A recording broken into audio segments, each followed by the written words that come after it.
Good morning everyone, welcome to my another study vlog. কেমন আছো তোমরা সকলে, আর তোমাদের সকলের প্রিপারেশন কেমন চলছে কমেন্ট করে জানিও। তো দেখো, আজকে সকালবেলা ঘুম থেকে উঠে দেখলাম বৃষ্টি হচ্ছে। এই বৃষ্টির ওয়েদার আমার একদম ভালো লাগে না, কেমন একটা চারিদিকে একটা স্যাঁতস্যাঁতে ভাব থাকে, সেজন্য আমার একদম বৃষ্টির ওয়েদার ভালো লাগে না। তো দেখো, সকালবেলা আমি ফ্রেশ হয়ে চা খেয়ে পড়তে বসে গেছি। আমি মিসলিনিয়াস এক্সামের জন্য যে 35 ডেজ চ্যালেঞ্জটা নিয়েছিলাম, আজকে হচ্ছে তার ডে 3। দেখো, প্রথমেই আমি আজকে টু ডু লিস্টটা বানিয়ে নিচ্ছি। আর আজকে টু ডু লিস্টে আমি কোনো রকম মক টেস্ট দেবো না, আর ম্যাথও করবো না, কারণ কিছুদিন ধরে মক টেস্ট দিতে গিয়ে দেখছি আমার ম্যাথ থেকে আমি তাও পারছি, কিন্তু জিকেজিএস এর পোর্শন থেকে আমার স্কোরটা কমে যাচ্ছে। তাই আজকে শুধুমাত্র জিকেজিএস এর পোর্শনটুকুই পড়বো। আজকে জিকেজিএস থেকে আমি পড়বো হচ্ছে ফার্স্ট ইন ইন্ডিয়া, মানে ভারতের প্রথম পুরুষ, প্রথম মহিলা, এই জিনিসগুলো। আর এই জিনিসগুলো আমি পড়ছিলাম ছায়া প্রকাশনের রেলওয়ে চ্যালেঞ্জারের বইটা থেকে। আর আজকে ভাবছি কারেন্ট অ্যাফেয়ার্সের বুকস অ্যান্ড অথর্স থেকে আমি একটা ইউটিউবের ক্লাস করব। তো যাই হোক, পড়া কমপ্লিট করে তারপরে বাবা আমাকে এই খাতাগুলো সারতে দিয়েছিল। এই কাজটা আমি ডেইলি করি, কিন্তু কোনোদিন তোমাদের সাথে শেয়ার করা হয়নি, আজকে শেয়ার করলাম।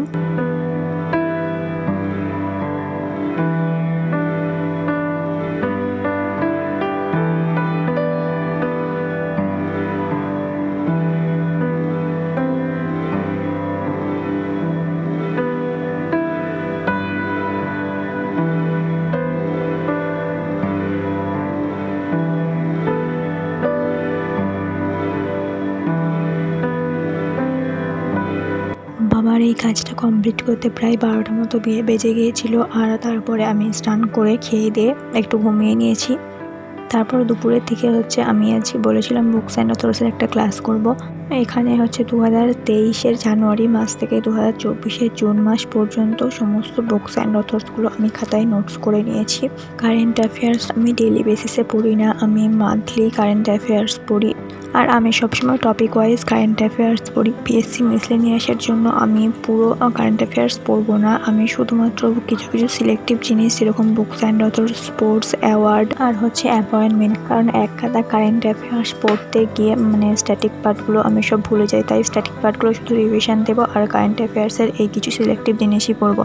তারপর সন্ধ্যাবেলা আমি আজকে পড়ছিলাম হচ্ছে ফিজিক্সের আমি বেশ কয়েকটা চ্যাপ্টার পড়েছি, 6-7টার মতো চ্যাপ্টার আমি পড়ে কমপ্লিট করেছি। যেহেতু আমার সায়েন্স ব্যাকগ্রাউন্ড ছিল, তাই ফিজিক্স, কেমিস্ট্রি এই জিনিসগুলো নিয়ে আমার খুব একটা প্রবলেম হয় না। তবে কিছু স্ট্যাটিক পার্টগুলো ওগুলো ভুলে যাই, ওগুলো মাঝে মধ্যে একবার করে রিভিশন দিই। চলো, আজকের ভিডিওটা এই পর্যন্তই থাকছে। ভালো লাগলে লাইক করে দিও এবং সাবস্ক্রাইব করে দিও। আজকে আমি শুধুমাত্র ফিজিক্সের কোশ্চেন অ্যান্সার সলভ করে রয়েছিলাম, ওটা আর করা হয়নি, ওটা নেক্সট দিন করবো।